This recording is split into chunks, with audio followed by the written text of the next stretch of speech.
Co-director of Centrala. I'd like to welcome you to PRISM Photo Network's discussion tonight with Ania Ready and Rachel Segal Hamilton, and the photo book discussion of I Also Fight Windmills. Also, if anybody's parked in the car park, please register your car.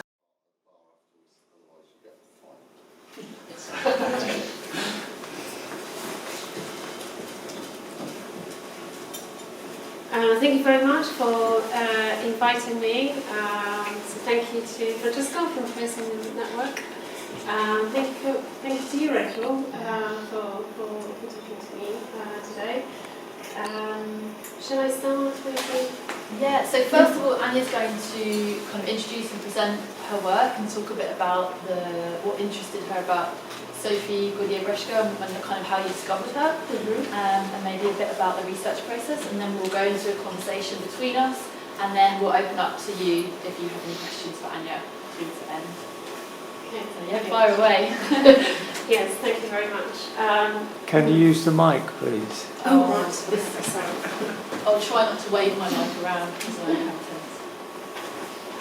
So I'm going to tell you a little bit about the book that came out last year, entitled I Also Fight Windmills. It's a literary photo book.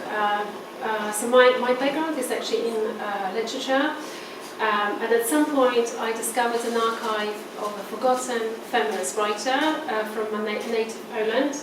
And I was moving into the world of photography, and I really wanted to do something with that discovery. Typically, when I talk about the book, I give a lot of background about the writer Sophie Gaudier-Breshka, but this time around I decided to do it in slightly different order. So I'm going to show you some of the images from the project, so that you get a feel of the visual story. The book itself contains the photography, contains a literary text by Sophie Gaudier-Breshka, and then ends with my essay on her life and her work. And when I was doing the photographic side of this project, I really wanted to put myself into the shoes of the characters, female, young women who left Central and Eastern Europe and went to find jobs in the West. So I worked with a couple of friends. This is Paulina in this image, and I really wanted to stage it to kind of give a sense of the situation of the character. So here is a young woman looking out, and very often you look out, you think of the possibilities that are there for you, but at the same time she's tangled into that veil curtain, and veil has got connotations with weddings as well.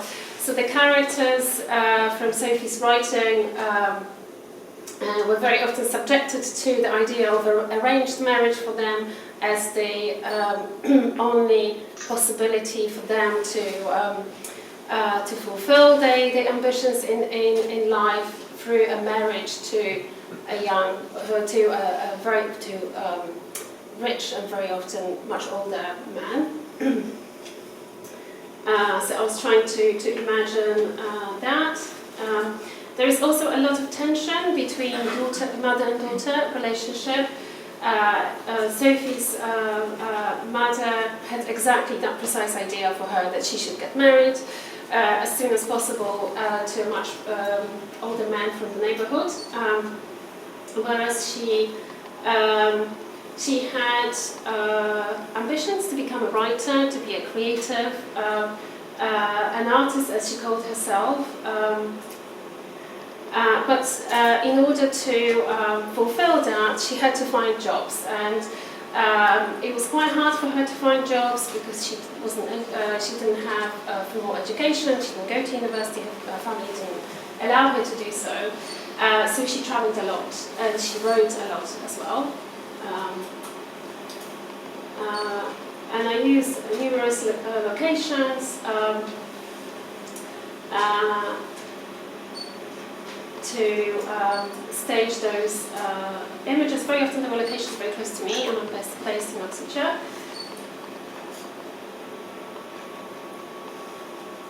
And the other thing I wanted to point out by showing only these images is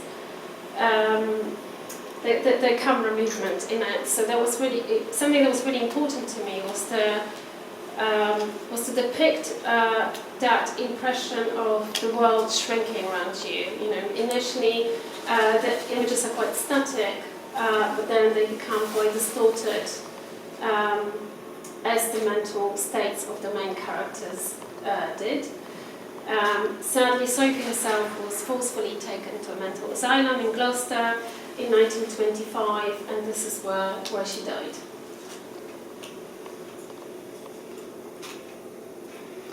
And then also at some point, because the project itself, you know, developed quite organically and was quite a major undertaking. At some point, I just felt that I was part of it. I was becoming part, even visually part of it. So that's. I also took some of the self-portraits, which made it into the book. Apart from the photography, there are those yellow inserts with quotes from Sophie's writing. Sophie herself amazingly wrote in 3 languages, in her native Polish, in French and in English. And I picked up a variety of texts. I mean, she wrote a novel, she wrote poetry, there are diary entries, there are different pieces of writing. So they appear on those smaller pages. I also was very keen to bring the nature of the archive into the project. So there is one text which appears upside down, because very often when you go through Sophie's papers in those institutions which hold them, they're not catalogued in any orderly way. Very often you come across a bill, then a bit of a novel, then a poem. So I wanted to replicate a bit of that disorder as well. And then as the book moves on, you saw the kind of camera movement and distortion in the images, and then similarly, same things happens with the text. They move and jump on the page.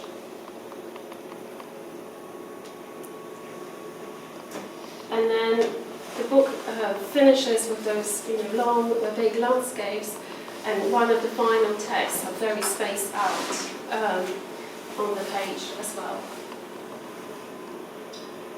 And then finally, there is an essay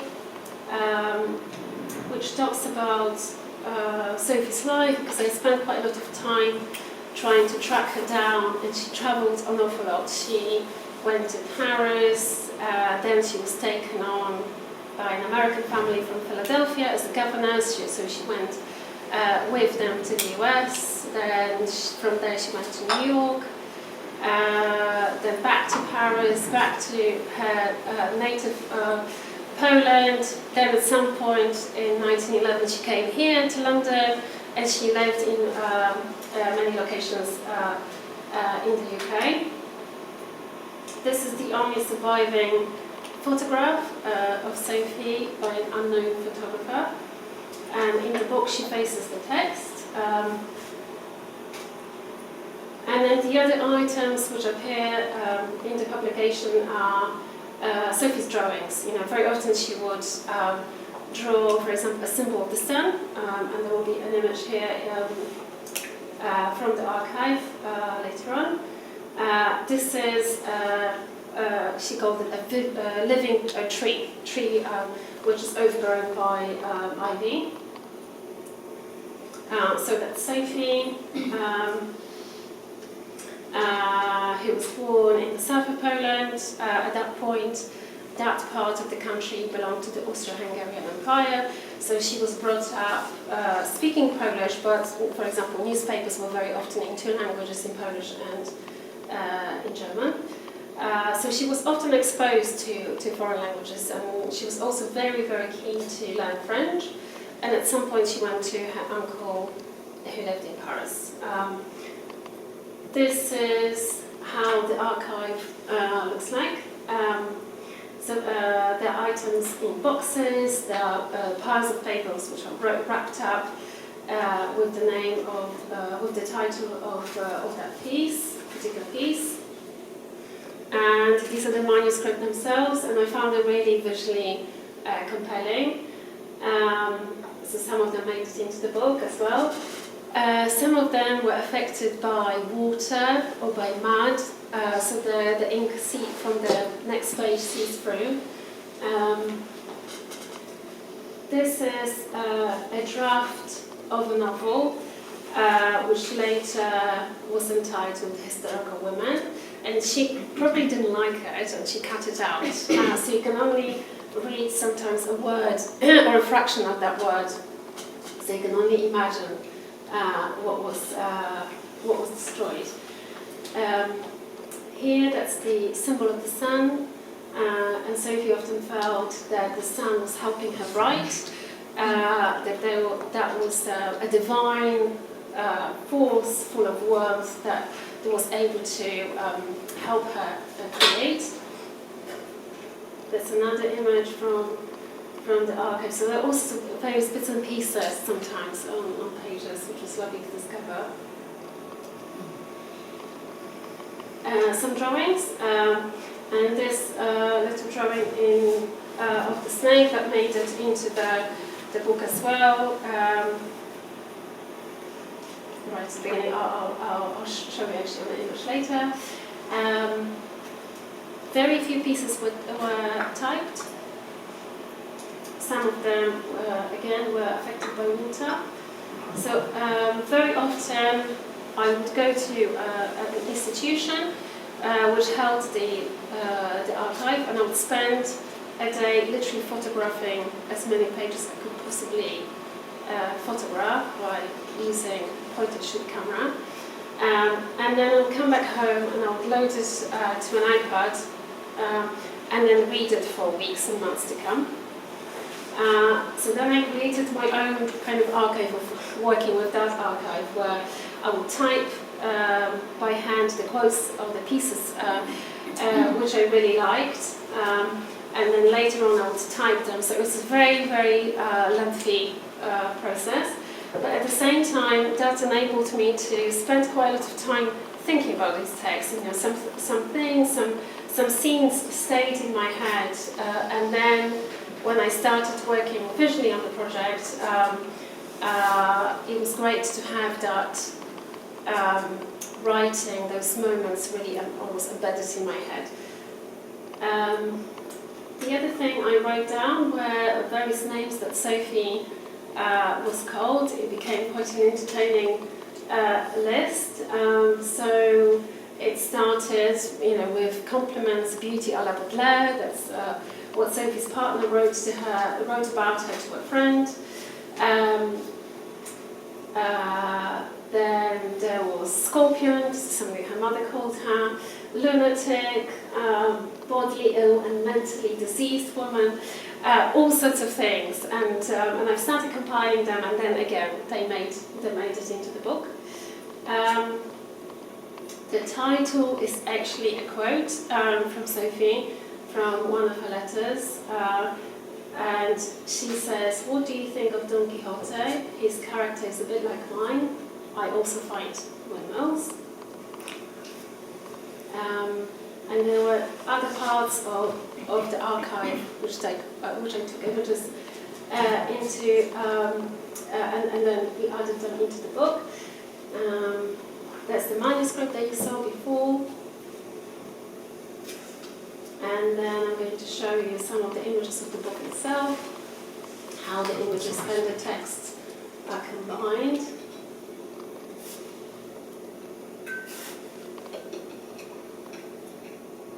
And this is, if you remember the image of the novel, this is how this was realized, and I literally cut out that page in every single copy of the book.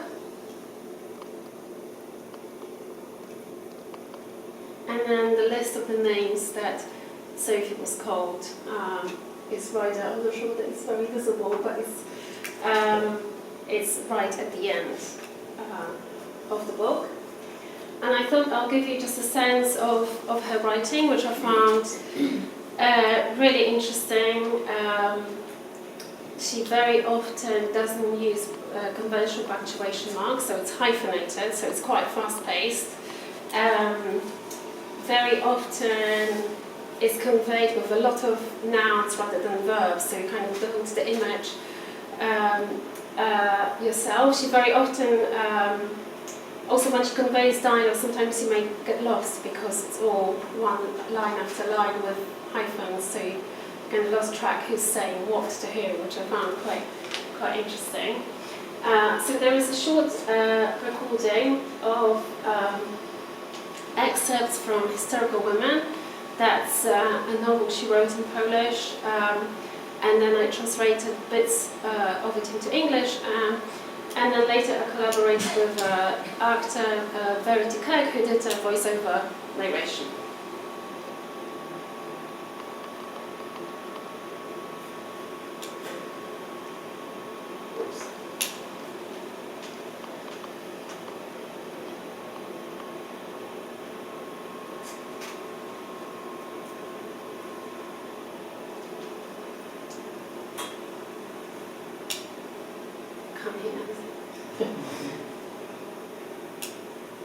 How much money did you, Father, provide for my education? I can't recall a single penny. I have the right to be treated the same as my brothers. They get an education, secure a future for themselves, whereas I'm stuck here in the countryside like a dog on a chain mending their trousers. Complain to God for not making you a boy. It's not just men who work to earn their daily bread. Marry him. He's got a position. He'll take you to ballrooms. Thank you. I'd rather hang myself on a dry branch or drown. We don't have money. You know that perfectly well. Hell. Tortures, scandals. Father's been losing calamitous trials which, for a few years, have been threatening his complete ruin. The approaching bankruptcy made it clear to her that she would have to make her living abroad. What could she do? Only one solution. To teach children. However much she hated it, it was the only thing. So that's the end of a short presentation about the book. And I think Rachel is going to ask me a little bit about the research, so I can show you some early images of the project. Thank you so much, Ania. That was fascinating. Yeah, I wanted actually to start the Q&A by asking you about the title, which you already mentioned as part of a quote.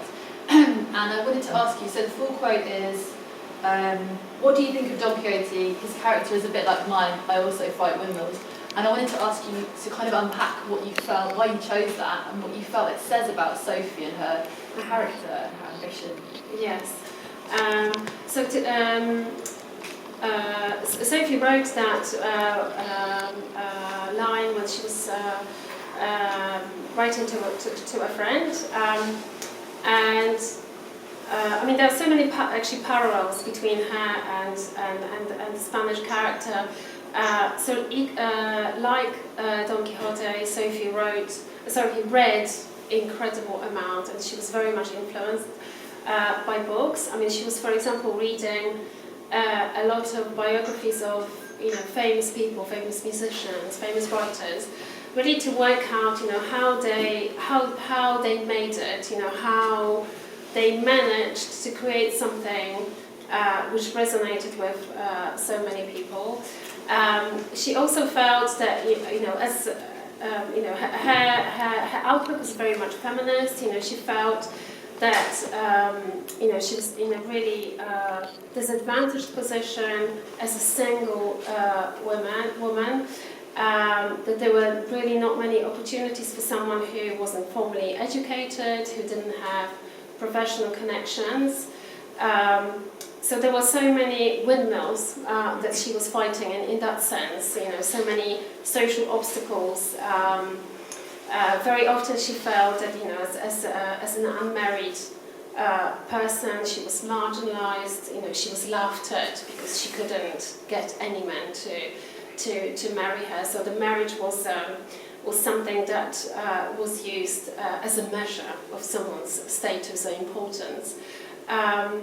Later on in life, she also felt that, you know, given so many difficulties that she had in life, her mental health was very much affected by them, and then she was fighting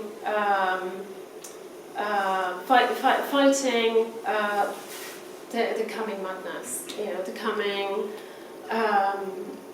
The fact that she was losing grip of reality, she was very aware of that.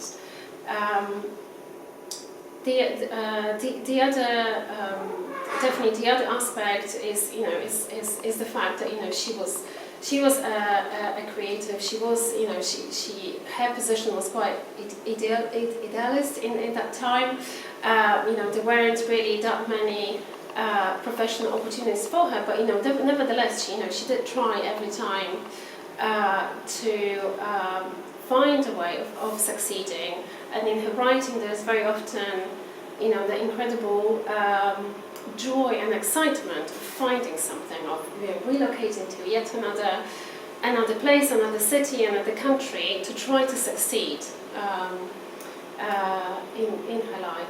I mean, there is also, Don Quixote itself, you know, is quite an entertaining novel. And, you know, there are so many beautiful passages. There is, for example, one where the people who are very close to Don Quixote, there is a priest and I think a local mayor maybe, who think that, you know, he read too much. He's been absolutely possessed by literature. You know, all he thinks is those knight chivalric romance stories that, you know, feed his imagination, and they want to get rid of the source of that passion. So they get rid of his library by throwing the books down, and it's a really entertaining list of, you know, what they throw down, and what they keep, and what their comments are. I mean, equally in Sophie's writing, you know, she very often thinks of a particular literary work, and she has a go at that writer who she thinks portrays women in a very stereotypical, simple way. So again, you know, there's a link with that. You describe it as a literary photo book, as a genre of its own. What makes a literary photo book different from a photo book that includes text? What is it about the approach that's kind of literary, maybe in the way that you've made the images or edited or sequenced? Mm-hmm.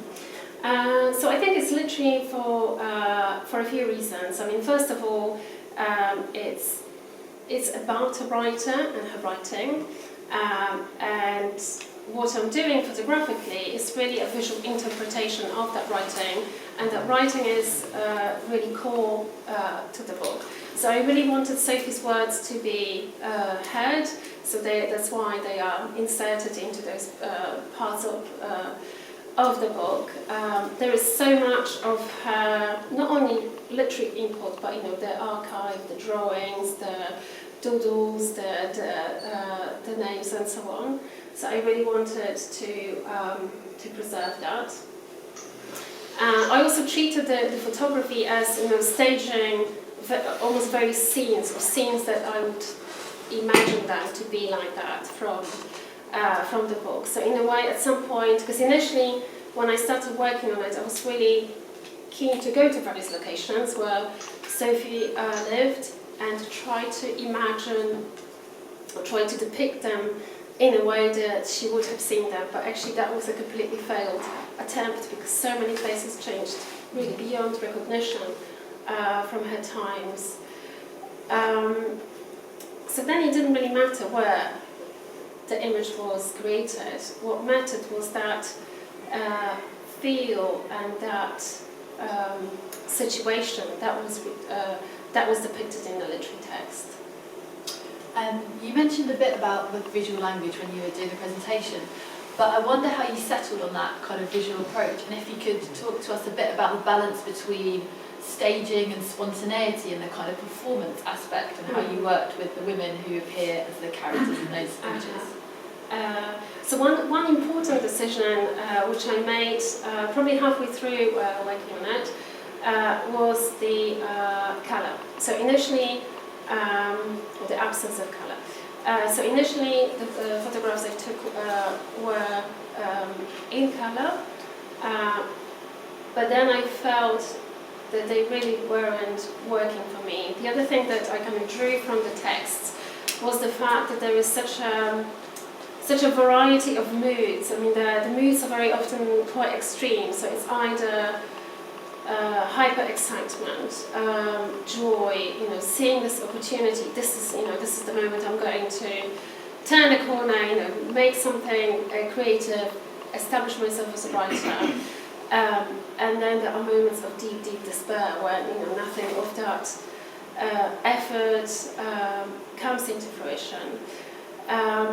So I felt that black and white, those two extremes will actually work very well as a device for the project.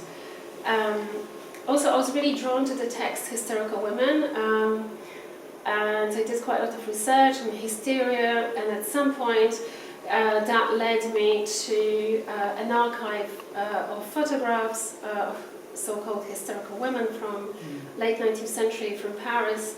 And there were also accounts, written accounts of the patients. And one of the patients said that when she had a hysterical attack, she suddenly saw everything in black and white. So everything was derived of colour.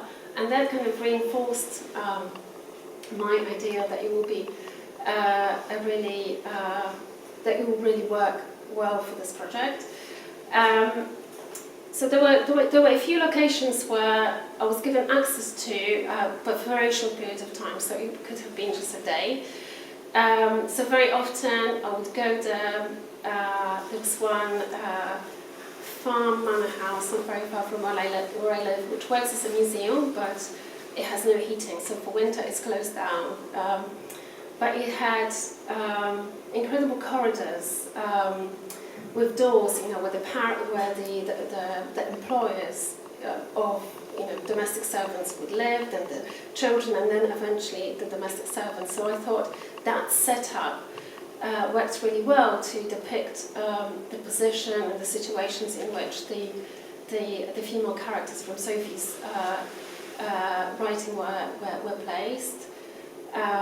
There were parts of it, which were very grand, and there were obviously parts of it, particularly where the domestic workers lived, which were very humble.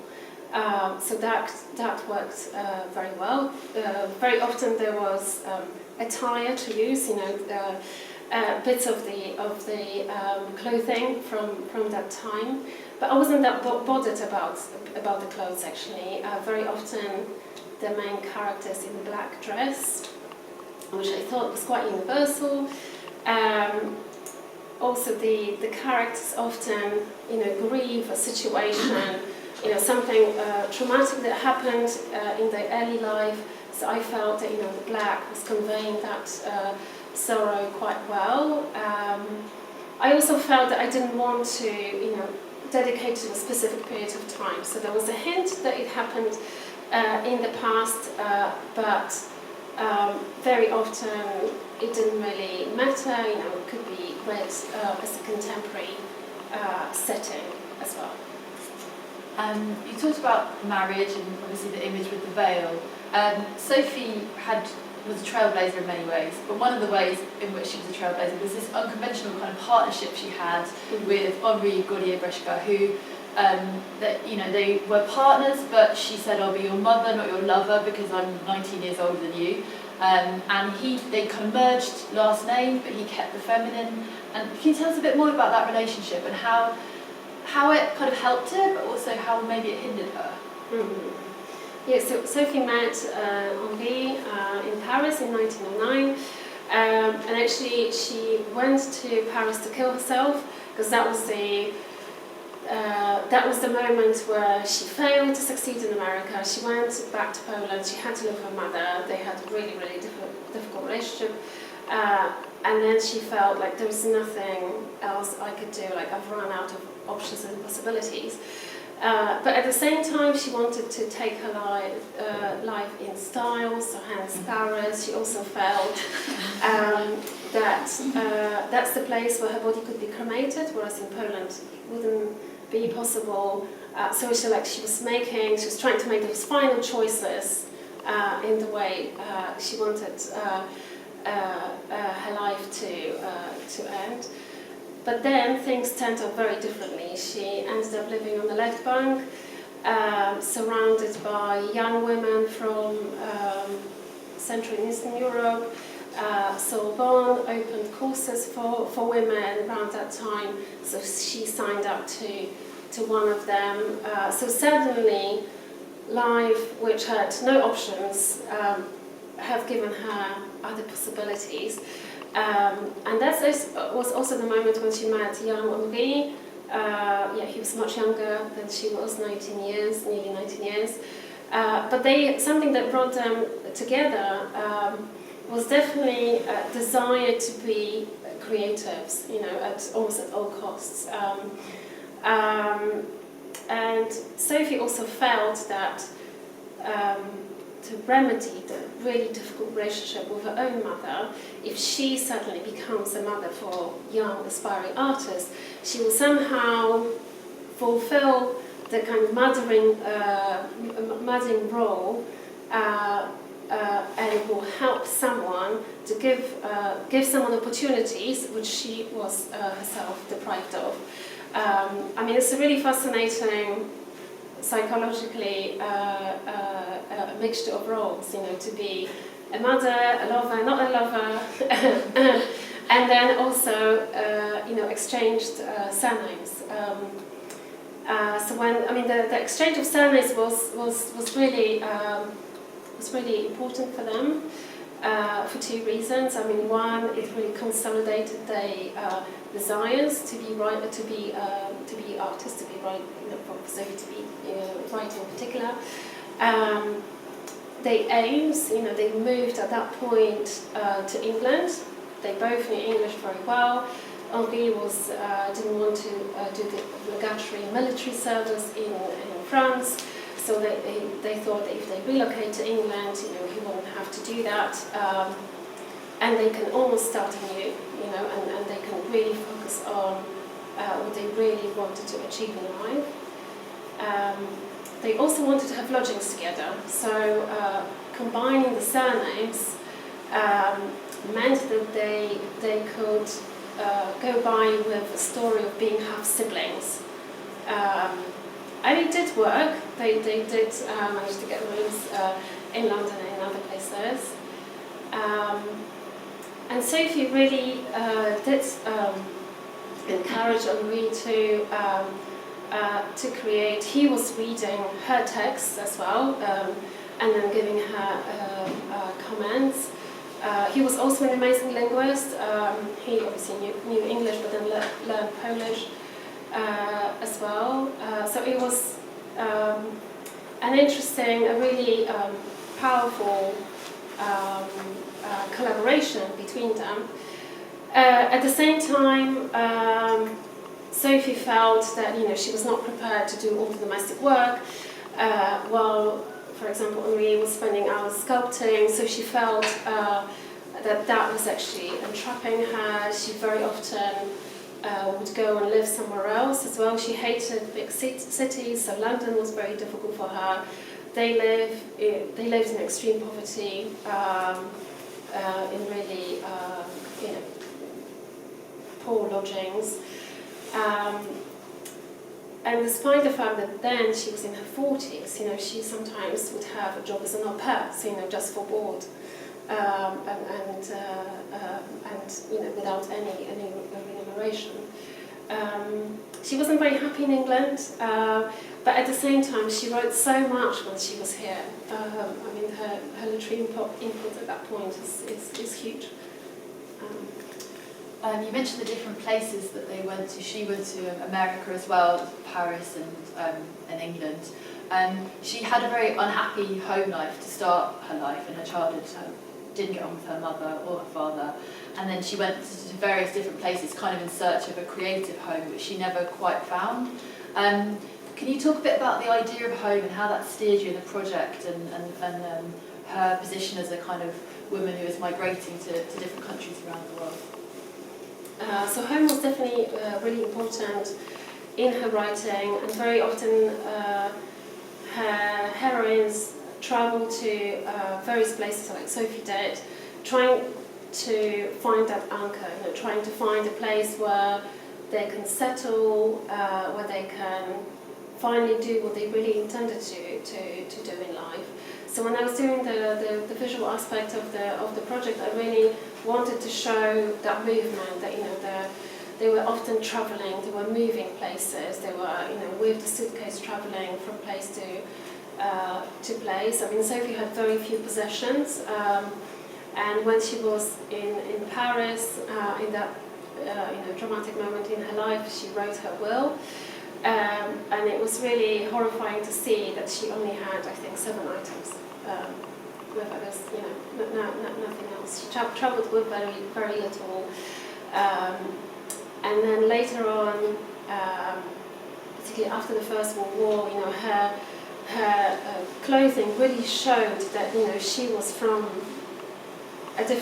almost a different epoch. It was quite old-fashioned for that time. There was a lot of lace, but she didn't really care. That was the thing that she brought with her from place to place. That she really wasn't bothered by how she looked. So yeah, that search for home, also not only as a physical space, but also as a kind of mental, emotional space was really key. And she, I think, felt that writing was really something that brought that relief and that feeling of being settled, that helped her to go through the emotions. And I think it was really important for her to write, even for the sake of doing so.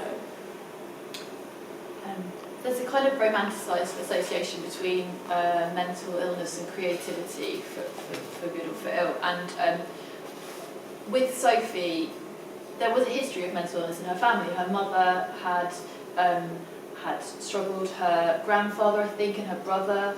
But to what extent do you feel that they were kind of these struggles were kind of exacerbated or sparked by her social position and social oppression and her material circumstances, which obviously made life very difficult for her? And then also, sort of add-on question, what was the kind of relationship with this and her creativity? We talk about what would her life have been different, how would her life have been different if she'd been born a man, but how would her life have been different, what would she have written if she'd been born in different circumstances and had a different situation to contend with herself? Yeah, no, and I think that's a great question. Thank you, Rachel. Yeah, so I think definitely her mental health was affected by her relationship with her own immediate family, particularly with her mother. There is one shocking letter that she wrote. It's the same time when she was writing her will. It's a farewell letter to her mother, and she never addressed her mum or mother. She called her stepmother, despite the fact that she was her biological mother, because for her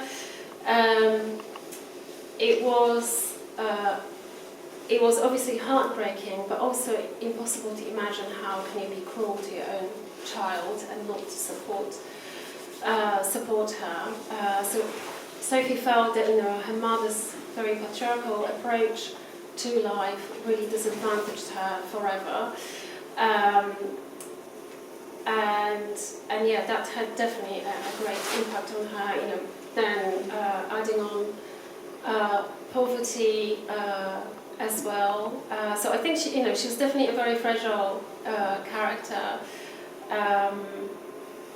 But the fact that she could write about it and put it into words, meant a lot to her and meant a lot to the characters to be able to describe it and perhaps leave that for other people to understand. So for her, definitely mental illness was not, was definitely not a kind of idealized or romanticized idea. It was a very lived experience. She was aware that at some point, she had paranoid episodes where she thought people were persecuting her. She also felt that, given that the family history of mental troubles, that she was somehow cursed by being part of that family. And she also had this conclusion that there was a moon in the family crest. So her mother came from nobility, but they weren't very wealthy. So she felt that the fact the moon was there, and the moon for Sophie was the opposite of the sun. So it was an evil force that, in a way, that was almost inherited generation by generation. So there was a big obsession about the moon in her writing, and obviously that ties in very well in the kind of visual thinking and understanding of illness. Moon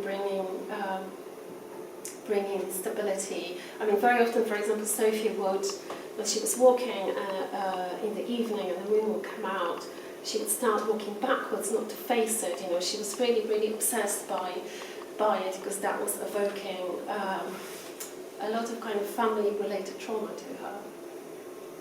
Yeah, you mentioned obviously her mother. She saw as a very cruel figure, but she herself had 9 children, 4 of whom died in infancy, and like you said, she came from a kind of well-to-do background. She read a lot. Sophie says she read a lot, but she felt nothing. Yeah.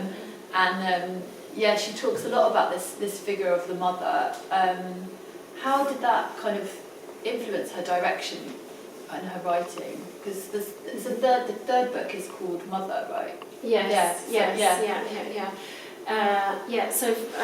So I think Sophie was kind of hoping that through becoming a mother and helping a young artist, or only her partner, to succeed, she would somehow combat that hatred for her own mother, that she could reverse the roles, that she could be someone very different. At the same time, for example, as we know from her correspondence with Henri or from her diaries, she very often complained that he was spending too much on artistic tools. He was a sculptor, so there is very often a financial pressure that's coming from Sophie, and there was very often financial pressure coming on Sophie from her own mother. So in a way, you could see kind of a repetitive behaviour there as well. I mean, it's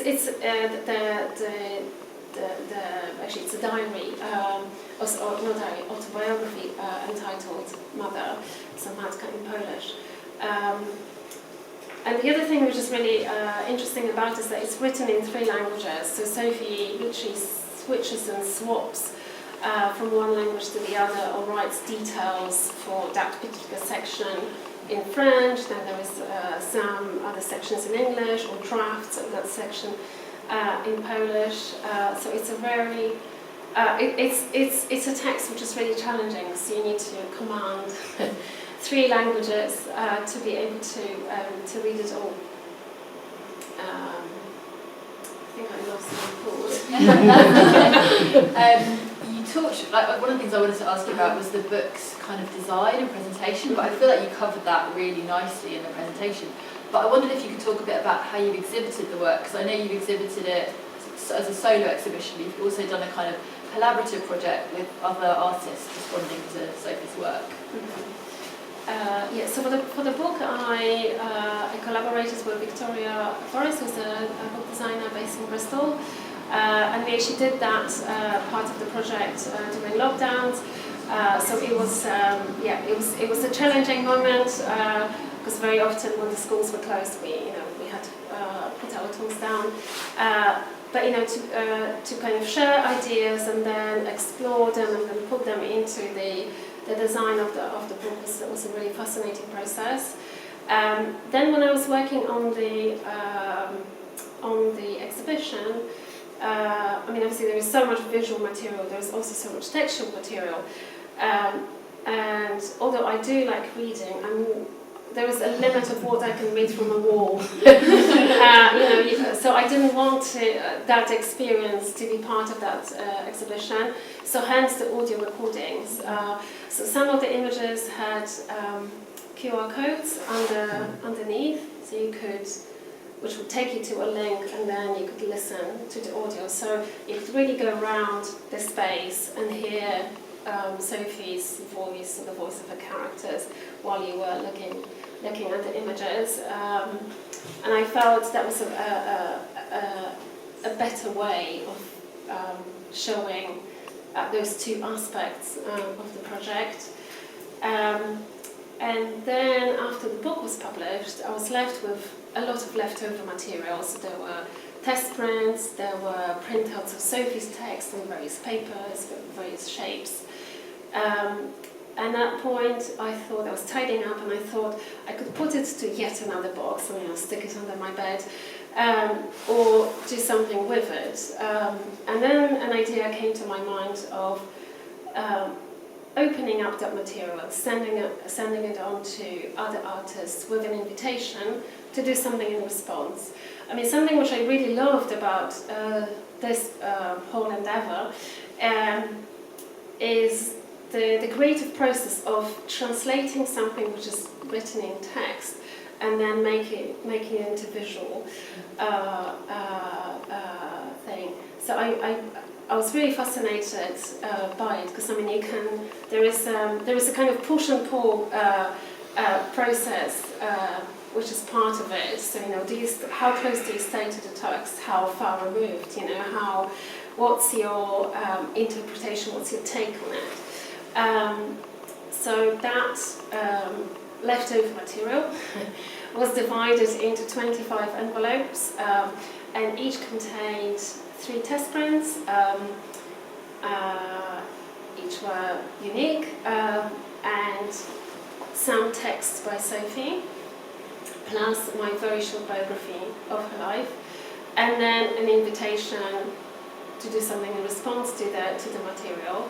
And now in Oxford we have an exhibition which is entitled I Also Fight Windmills, because it's no longer Sophie, it's no longer me, it's now 24 artists from 7 countries who dealt with the subject matter. Collage by Miles Rove, which is probably 2 meters wide. There are a series of images, there are cyanotypes, there are all sorts of things. It was really mind-blowing to receive these pieces in March. The themes again vary. There's some exploring loss, exploring history of mental asylums, personal difficulties. So there were various aspects of Sophie's writing or the photography which resonated with those artists, and this was really fascinating to see. Were there any surprises when you introduced Sophie to other artists, or ways that they reacted that you weren't anticipating necessarily? Yes, definitely. I didn't set any parameters like what's the maximal size. The space in which it is exhibited is large, but at the same time, some of the pieces are very, very large, like the collage that I mentioned. Some artists actually sent back the material that I sent to them in the first place, but with their own intervention. So there are 3 test prints, for example, with golden stitching on them, highlighting various parts of the image of the story. That's by Sarah Capel. Yeah, there's such a variety. There is one drawing which directly responds to the book cover, but rather than the tree tunnel, there's writing, and I absolutely love that. That's by Morley, and so there are lots of text around, and the female figure becomes an anonymous figure, almost like shapeless. So it could be anybody. I think everybody surprised me. There's a letter that she writes, Sophie, to Romain Rolland, French writer, where she talks about this desire that he or his colleagues might make something of her work, making artwork from her writing. And that's exactly what you've done. You know, you've carried on this legacy for her. What do you hope will come out of this? You know, what do you hope people will take from the book in thinking about her, or in thinking about people like her? And yeah, what do you also, is there any kind of scope that her writing might be published again and published in English, so people here might be able to read it beyond the what we can see in the book? Yeah, so there is only one publication in English of Sophie's writing. It was done by a gallery owner from London who sadly passed away a few years ago, Julian Raffles. And Julian bought at an auction a pile of papers by Sophie. And there are bits of Matka, the autobiography, there are postcards to Nina Hamnet, an artist of Sophie, who was a friend of Sophie. So what Gillian did, she transcribed the English and then she translated the French. It's unedited, so you can really get a sense of what the original was, which I thought was really priceless. There is also an academic at the University of Essex, and University of Essex has got quite a large archive of Sophie's work. Patricia Gillis, who's doing an edition of Sophie's poetry. So really, not much of Sophie's poems were published. So hopefully that's something that will be coming out next year. I just hope that, with the book, it will raise her profile. Because she's a very interesting modernist, feminist writer. There's so much in her writing that can be explored, and I think that exhibition in Oxford also shows, that it can be explored in so many shapes and forms, and there are so many themes embedded in it. There are obviously difficulties because you've seen the look of the manuscripts, so it's a really laborious, lengthy job. Some of the pieces are incomplete, maybe they were never complete in the first place, or maybe, some were sold, passed on, lost. So that's a challenge in itself, not every publisher will publish uncompleted novel. Thank you so much. It's been really interesting talking to you and hearing you kind of present the work. I wanted at this point to open up and see if anyone in the audience has any questions for Ania. Do you have a question? Yeah, but not necessarily as Okay. a first. Jessica. I have a question. And how did you find out about Sophie Ready? Mm-hmm. Where did you hear about her? Yeah. She seems quite an obscure Yes. character / writer, so... So I heard of Ania Ready before. I didn't remember in what context, but I knew of him as an artist. And before I became a photographer, I used to write book reviews and organise meetings of authors in Oxford. So at some point I was contacted by Marta Szarzyńska, who's now a film producer. But what Marta did, she came across the English edition of Matka, that one that I just mentioned, and she did a Polish edition of it. So she was interested in promoting that book in England. But before I got the Polish edition, I found an electronic version of that English edition published by Julian Raffles, and at that point I got hooked. I also felt that I was discovering someone whose work was read by very few people. Then I started reading secondary material about Sophie and Henri, and Sophie was quite difficult to pin down and to understand because she also very often changed her identity. So when she, for example, was in Paris, she pretended to be German and found refuge in an institution for single German domestic workers. Because she came from Poland, but Poland at the time didn't exist as an independent country. That region where she was from belonged to Austro-Hungarian Empire, so she had an Austrian passport. And then when she was in New York, she pretended to be French, again to find a roof under her head. There was a boarding house for single French women coming to New York under the auspices of a religious organization called Jeanne d'Arc Residence. Amazingly, it still runs on Lower Manhattan under the same setup. So Sophie pretended to be French. She obviously knew French at that point. And then when she was here in England, to have an Austrian or German passport after the First World War was not necessarily the best thing to show off. So she was treated with suspicion by her neighbours. So, for example, Henri's father thought that she was Austrian or German because of that passport. So she often, switched her identities, created a new identity to help her succeed in new circumstances. She was a shapeshifter. Yes. Amazing. Yes. Yes, Francesca.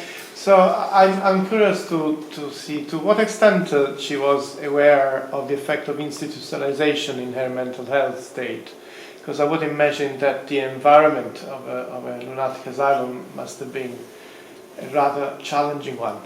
And was she aware of these, and was she aware of the effect on her ability to remain lucid? Mm-hmm. What happened to Sophie, she was not very nice to her neighbours.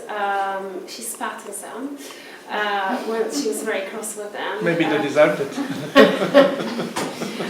But that was treated as an offence. She was taken to court.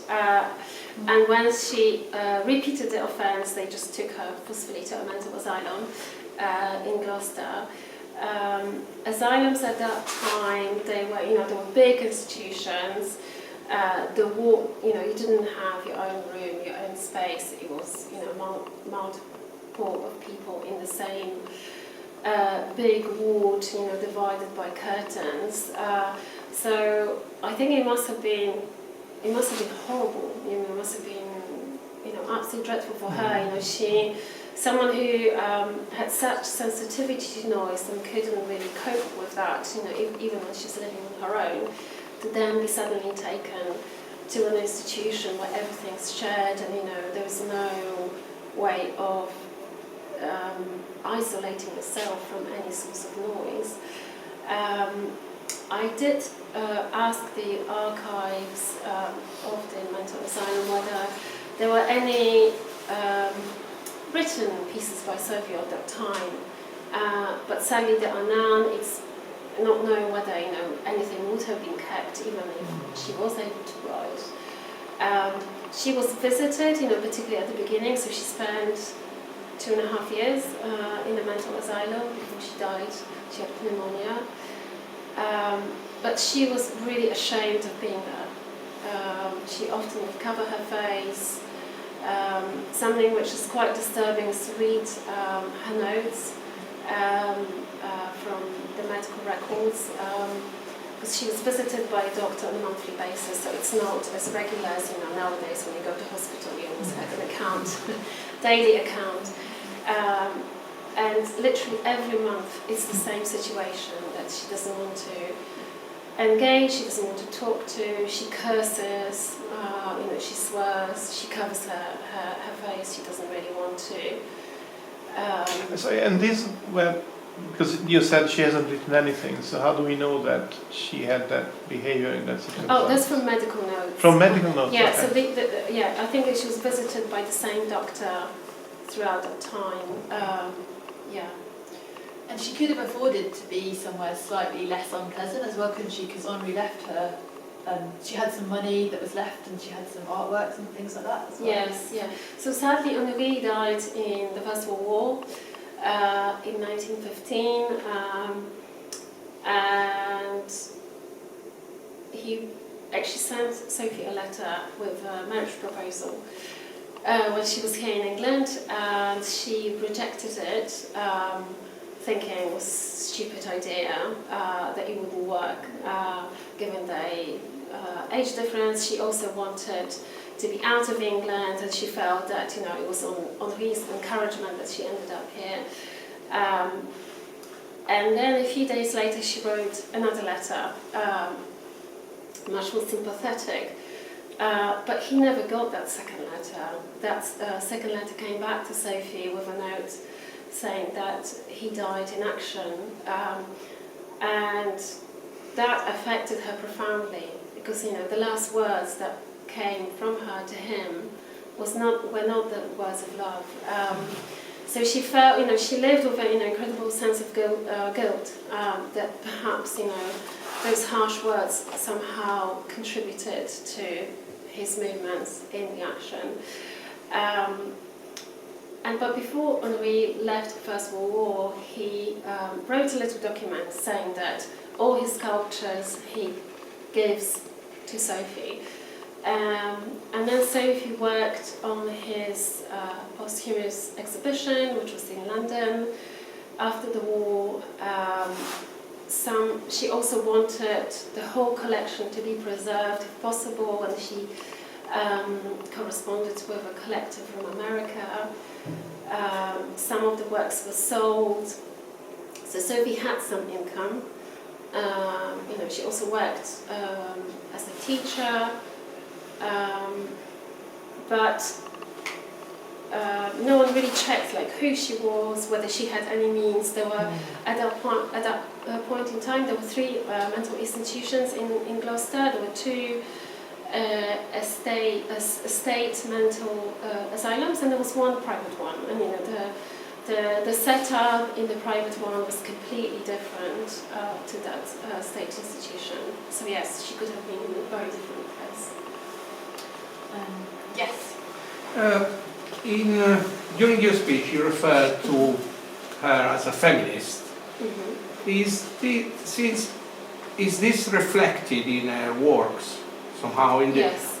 Or I was thinking, since she was in England during the period of the suffrage movement, did she contribute to the movement, and was she involved in fighting for voting rights for women during her life? I haven't found any evidence of her participating in the suffragette movement. She was definitely preoccupied by the situation of women, by the lack of equal job opportunities, by the mistreatment of women who were unmarried, by the fact that the expectation, the main expectation for a woman was to have children, and then she felt that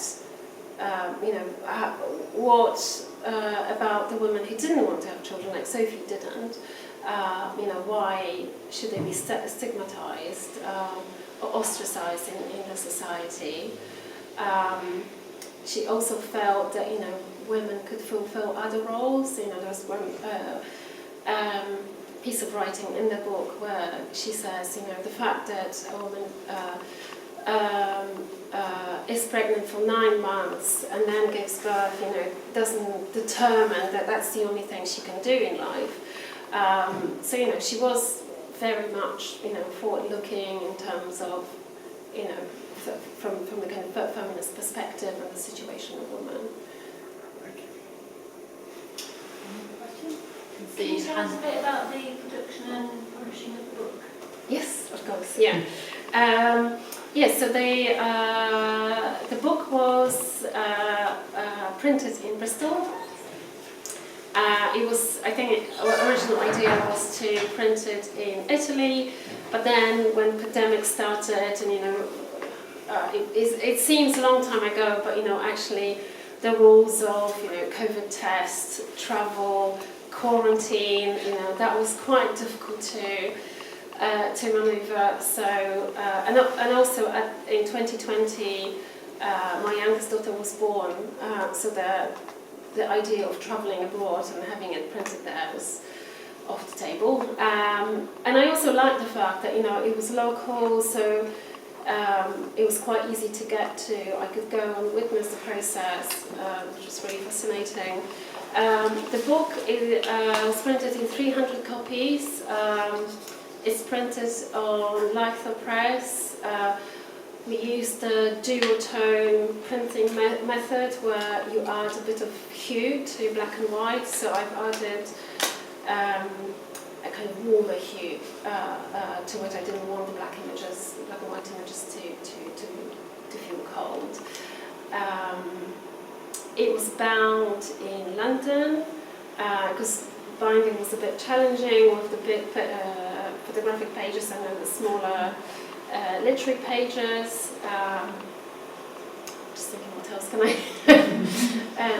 If you have any other specific questions, do let me know. How did you publish it? So I collaborate with Victoria Forrest, who's the renowned book designer. So we worked together on it, and then she managed the publication process for me. Anyone else? Yeah. Sorry. You said you researched the book researched Sophie for 4 years. Did you just have, I don't know, funding to do that, or how did you kind of manage that? Or do you have a job alongside? Yeah, so I work part-time in a publishing house,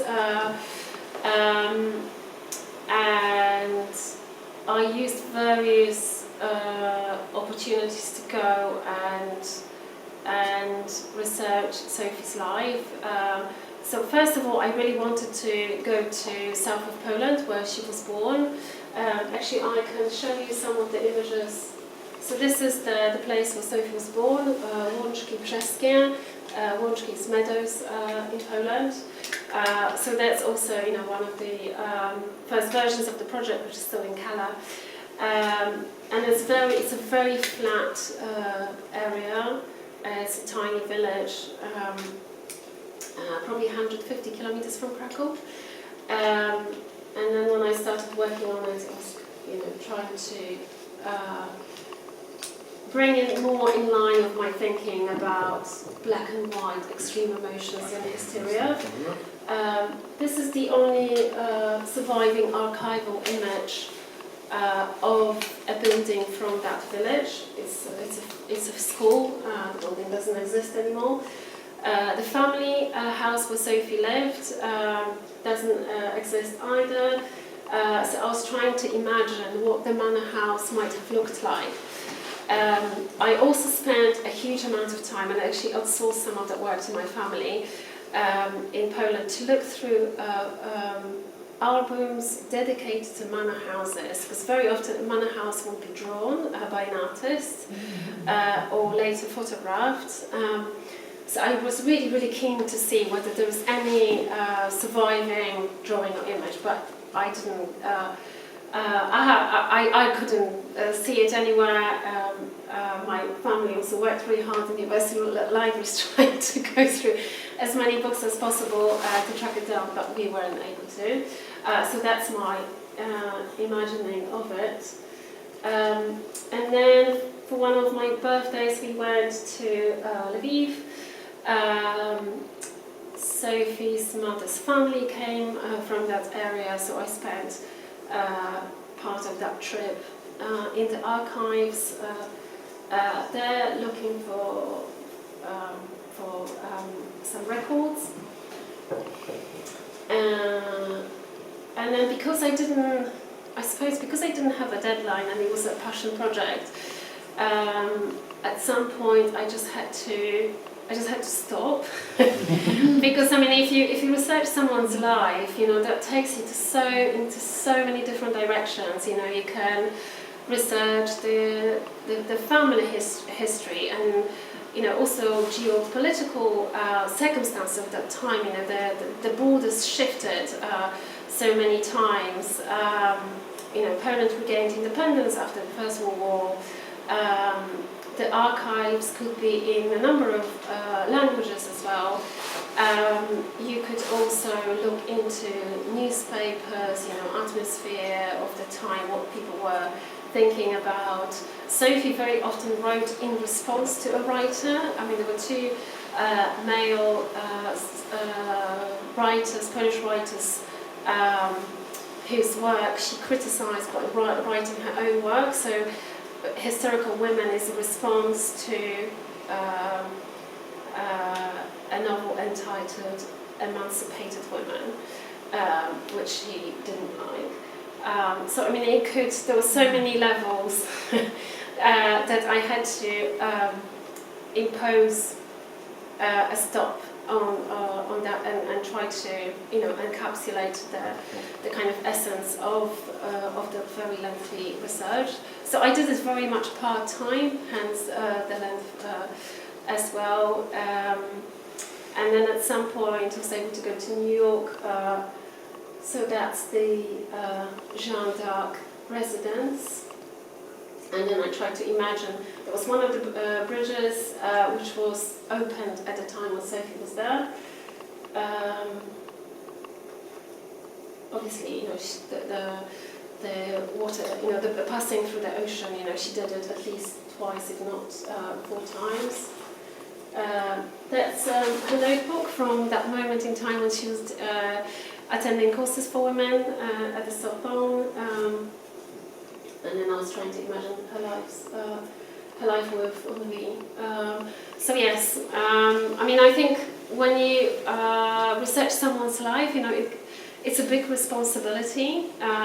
So in a way, I really want to do it as well as I could, you know, to give justice to her as a creative, and also to retell her life story as accurately as I could do. Do you have another question for Jessica? Very, very quick and very final, I suppose. What's your next masterpiece? Well, it takes me 7 years. Well, you're going to give us a hint.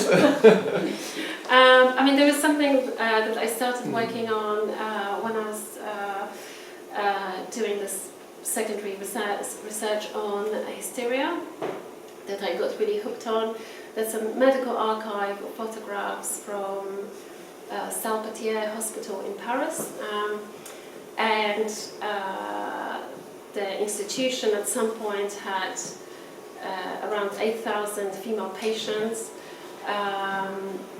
and there's also the time where photography gets involved or marries with science, and photography becomes this, you know, tool of telling the truth.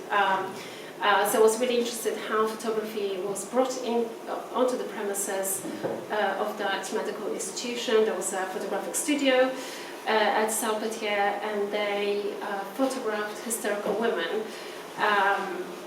And I was really actually disturbed and shocked when I saw that archive. The images were meant to depict various stages of hysteria, you know, very methodologically researched and described and then photographed. But very often, to me, they resemble poses from religious paintings. The other thing that the medics added at the time were, you know, quite sexualized depictions of the various stages of hysteria. So I did an intervention in that archive where I would print the image and cut out the the female patient from it, so you get the pose rather than the individual, and then you can see the similarities. You know how the supposedly neutral and truth-telling device was utilized to actually fulfill, certain visual material that people had at that time, the religious paintings.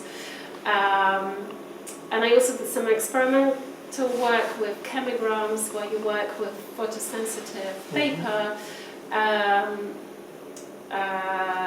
then I placed those cut-out characters on that chemigram to make them really float rather than being in this very restrictive environment. So yeah, so that's something I'm coming back into. Sounds very interesting. We'll see you in 3 years' time then. How are we doing? Do we have time? Does anyone have a last question, or are we good?